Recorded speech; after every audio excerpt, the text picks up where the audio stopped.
The body count of the Clintons is well over 100 that they've killed. The Clintons? Yes, the Clintons have killed over 100 people. So everybody knows it's true. But everybody knows the Clinton body count's about 130. Yeah. A ridiculous amount of people very close to the Clintons have died.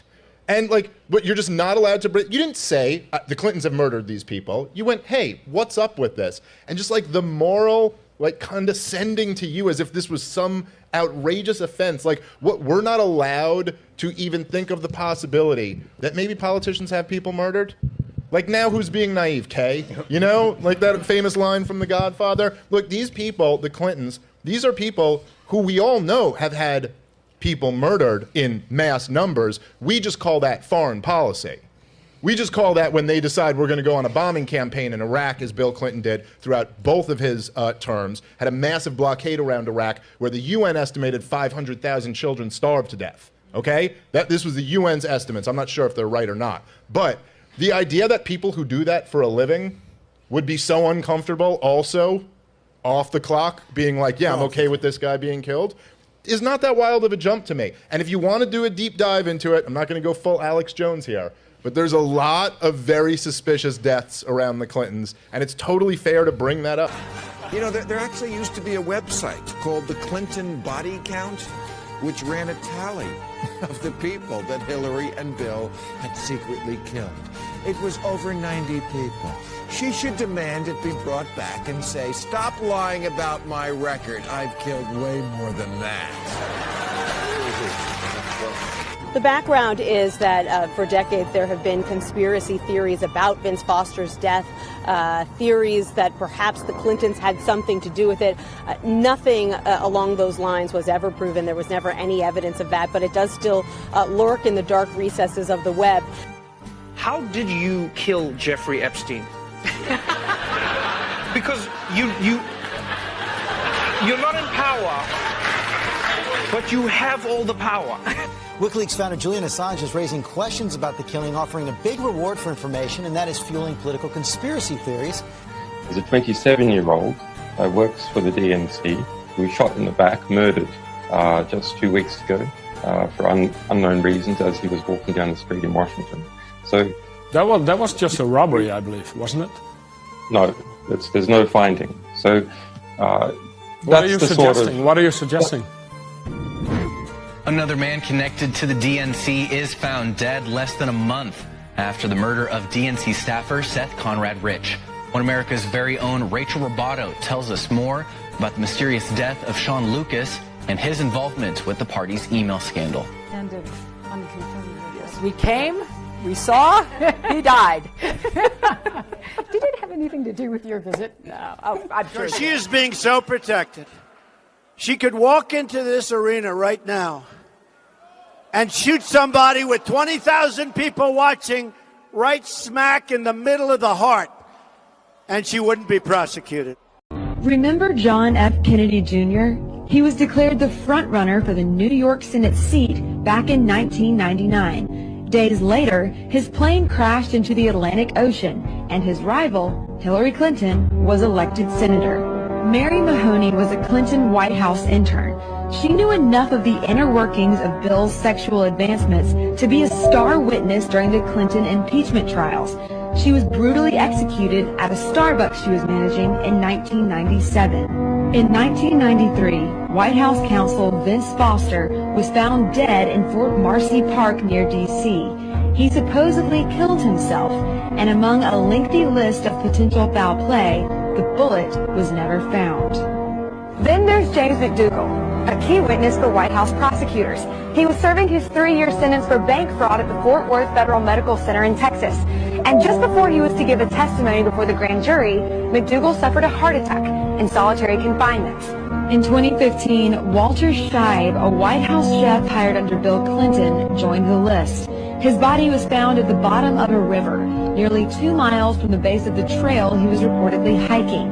An autopsy determined that Scheib's death was accidental drowning, but he might have known too much. 27-year-old Democratic National Committee staffer Seth Rich was shot and killed in D.C. this year. There is speculation that he was the source of the controversial leaked emails allegedly sent by DNC staffers.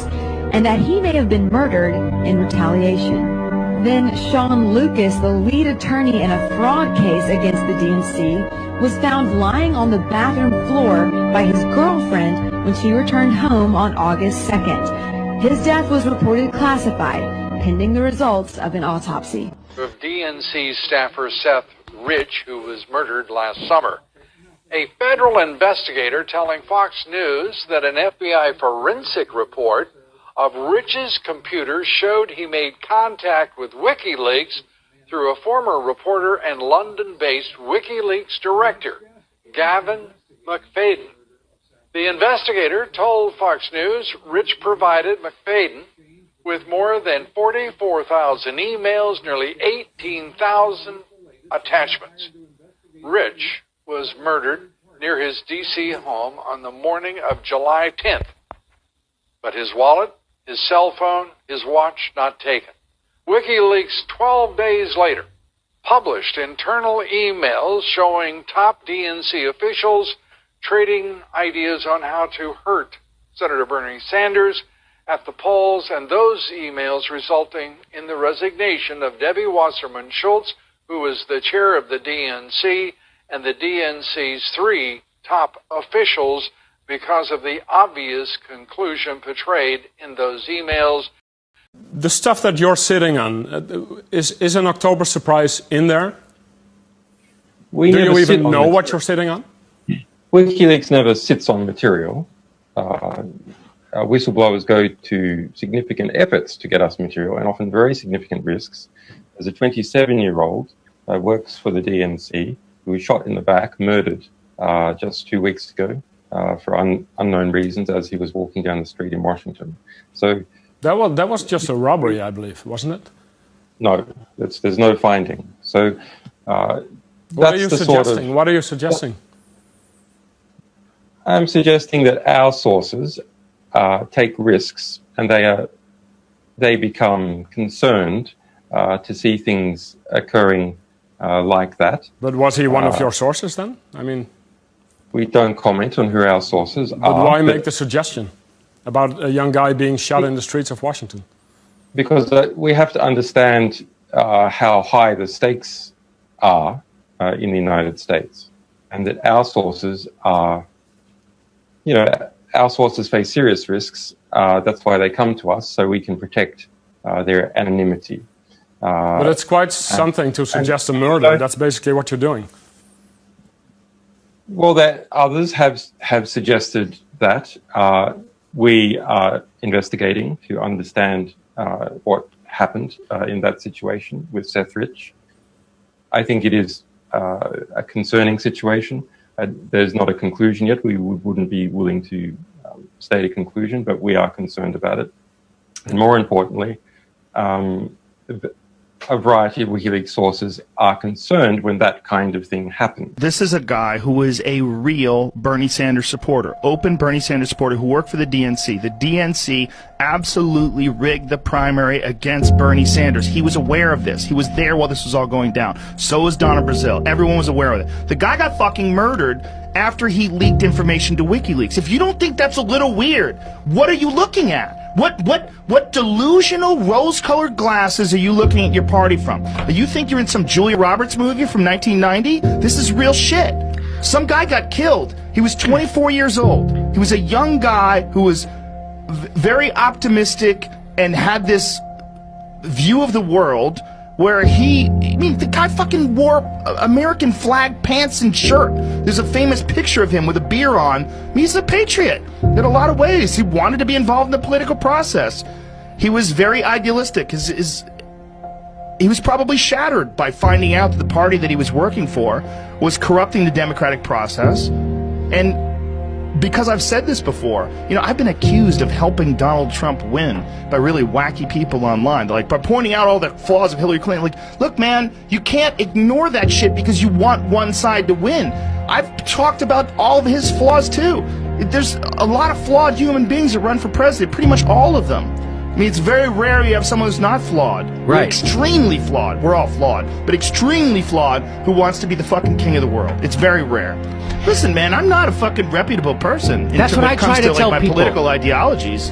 mean, I'm just not. I'm not that well read when it comes to politics. I have my opinions on things, but when it comes to things that are rock solid and clear, like that Seth Rich was murdered and people want to ignore it, I'm like, what the fuck do you think happened? There has to be some sort of a disconnect here. When a person is giving information to WikiLeaks that exposes corruption inside the very organization that's responsible for the fucking Democratic Party, and he gets murdered, and you're like, oh, the conspiracy theories. No, he got murdered. There's no conspiracy. It was a botched robbery. Says who? Says who? Where's his? How come his wallet was there? How come his watch was there? How come they didn't take his phone? What the fuck are you talking about that I'm a conspiracy theorist when I just tell you the facts? So and this WikiLeaks thing with Julian Assange is the craziest shit ever when he said there's consequences to sharing information with us. He works for Russia now. He works for Russia. So he was the darling of the left when Obama was in office. So isn't that amazing? So Julian Assange, he's just a great news guy who's tough as nails. He can't leave. He's stuck in the Ecuador embassy By the forever. way, that case was so fucked. So fucked. So fucked. He's been so fucked, and it's because the CIA wants him so bad, and they control everybody. And now they're trying. They have influence over Ecuador, and they're trying to fuck. They're trying to get a Halliburton guy to be their new. Anyway, they might just blow up that place. The gas leak. No doubt, right? I wouldn't be surprised if shit like that happened. More stuff comes out, like the Seth Rich stuff. The amount of people, and this is where I leak any conspiracy. The amount of people connected to the Hillary Clinton organization, to the Clinton Foundation, to Bill Clinton, the amount of people that have been iced is stunning. But then some of them are bullshit and coincidental, and you know people, and they're in a weird job, and people get. There's a lot of people that have been killed. But a lot. The timing is so interesting here. The week that this breaks on Fox News in a story they later had to retract and acknowledge was didn't meet their editorial standards, Sean Hannity is shouting it from the rooftops. What's going on that week? It's the week that Mueller is appointed. It's the week Comey is fired. It's when the Russia story is blowing up. What better way to deflect from the Russia story than to point the finger at this, this guy in Washington who was shot in an armed robbery? It wasn't the Russians, it was Seth Rich. That's what, that was the whole subtext of what Sean Hannity was pushing that week. And who does he have on? Jay Sekulow. Didn't say it at the time. Sekulow had just been named as Trump's lawyer in the Russia investigation. And he's saying, what is he saying on Fox News? This undercuts the whole Russia narrative. That was the message they were pushing. So the predicate for all of this, I think, and maybe even earlier, but to my knowledge, late in the summer of 2016, with the hacking of the DNC and the emails from the DNC. And the FBI never investigated it, never investigated the actual, the physical removal of this data from their servers. Instead, a company called CrowdStrike, which worked for the Democratic Party, did. And then exactly at that moment, or right around that moment, a DNC staffer was killed in Washington, D.C. in an apparent robbery in which nothing was taken from him that I happen to know for a fact the MPD, the Metropolitan Police Department, thought was like bizarre. And they kind of didn't believe it. A Fox News host went on air and asked questions about this killing. Why wouldn't you? And the parents of the man who was killed either sued or I think they sued. They certainly threatened to sue and basically scared the crap out of everyone. So no one's ever asked a question about it since. They hired a private investigator who looked around in that case, I remember. And there were some odd details there. The FBI ended up in possession of his laptop. And then why would the FBI wind up in? I mean, this is a local crime, right? Yeah, this was one of the first reasons I started to look at that case because I got a call from somebody about that, and I don't know why that was the case, but it is the case. And there were people at the DNC, one of whom I know, who thought that he was murdered for political reasons at the DNC. A very high-ranking person of the DNC told me that. And I probably should just say, but everyone can guess who it is who's informed on this, but I don't want to betray confidence, but I'm not making this up. Mm-hmm. And I don't know what happened, but as far as I know, not one person has looked into that in the media. No, and, even if it is just an unsolved murder of a type that they normally solve, the whole situation, that whole timeline was very strange. It doesn't really make sense. The